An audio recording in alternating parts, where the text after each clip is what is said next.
इन दिनों आग लगने की घटना सामान्य हो चुकी है, फिर चाहे वह दर्जनों के दर्जनों घरों का जलना हो या फिर कई बीघे खेतों का जलना। आज का यह वीडियो आपको बताएगा कि आग लगने से कैसे सावधानी बरती जा सके।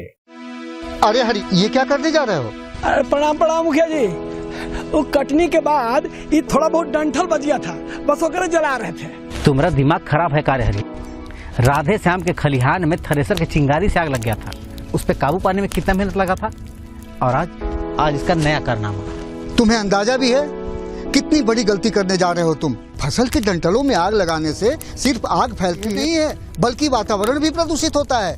अरे मुखिया जी, ये सबसे कुछ नहीं होता है। राधे श्याम खलिहान पर डंटल नहीं जलाया था, फिर भी आग लगा कि नहीं? होनी को कौन टाल सकता है?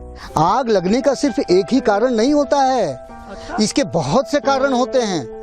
फिर भी अगर हम लोग दो चार छोटी मोटी बातों पर ध्यान दें, सावधानी बरतें, तो अगलगी जैसी समस्या से हम लोग निजात पा सकते हैं और इसके फैलाव को भी रोक सकते हैं। देखो हरी, इसके बचाव के लिए सबसे पहले फसल की कटाई होने तक बोरिंग पर पंपिंग सेट तैयार रखना चाहिए, और खेतों के आसपास न खुद बीड़ी सिगरेट पीना चाहिए और न दूसरे को पीने देना चाहिए।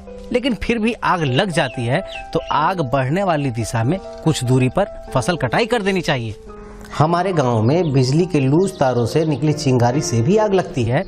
हमको कहीं भी लूज तार दिखे तो इसकी सूचना तुरंत स्थानीय संबंधित अधिकारी को देनी चाहिए। इसके अलावा जिन खेतों में फसल पक गए हों, उन खेतों के आसपास थ्रेसिंग का कार्य नहीं होना चाहिए। खलिहान में थ्रेसर का मुंह हवा की विपरीत दिशा में रखना चाहिए।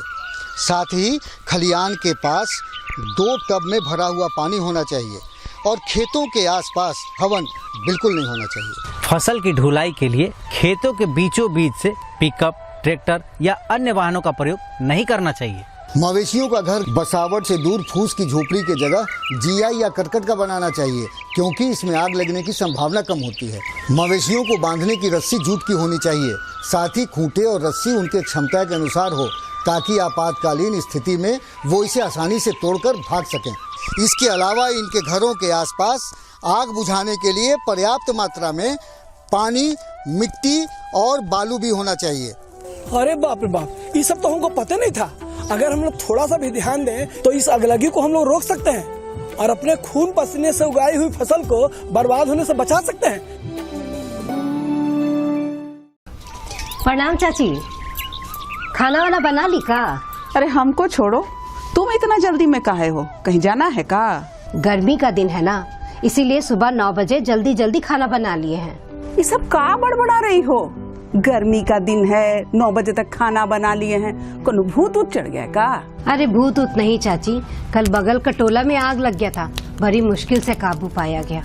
वही मुखिया जी बता रहे थे कि घर में आग लगी से बचने के लिए दिन का खाना सुबह 9 बजे तक और रात का खाना शाम 6 बजे के बाद बना लेना चाहिए, क्योंकि पछुआ हवा के समय आग लगने की संभावना सबसे अधिक होती है। भोजन बनाने के बाद चूल्हे के आग को जल्दी से पूरी तरह बुझा देना चाहिए और दिया, मोमबत्ती, लालटेन को ऐसी जगह रखना चाहिए जहां गिरकर आग लगने की संभावना कम से कम हो।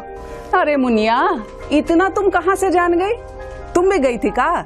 ना, हमको तो आग से बड़ा डर लगता है। हम तो एक किताब में अगलगी के बचाव के उपाय ही पढ़ रहे हैं।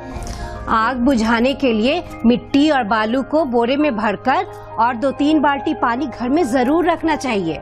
आप जो पूजा पाठ और हवन करती हैं, उसको भी सवेरे ही निपटा लीजिएगा।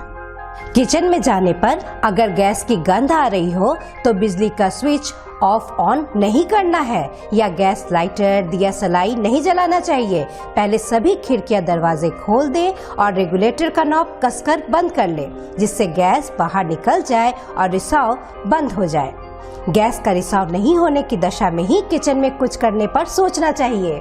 खाना बनाते समय हमेशा सूती का ही कपड़ा पहनना है और यदि फिर भी आग लग जाए तो 101 नंबर पर फोन कर तुरंत फायर ब्रिगेड को बुला लेना चाहिए। अरे चाची, कहाँ चल दी? चाय तो पीते जाइए। चाय बाद में। हमरे घर का बच्चा सब इतना शैतान है कि पूछो मत। खेत से हरा चना, छिम्मी, भुट्टा ये सब लेके आया है और घरे में पका रहा होगा। हम तो समझ गए, अब उन लोग को भी समझा देते हैं कि आग से खिलवाड़ नहीं, पकाना है तो घर के बाहर हमरे सामने पकाओ। हाँ, क्योंकि जो हर पल सतर्क रहेगा वही अगलगी की दुर्घटना से बचेगा।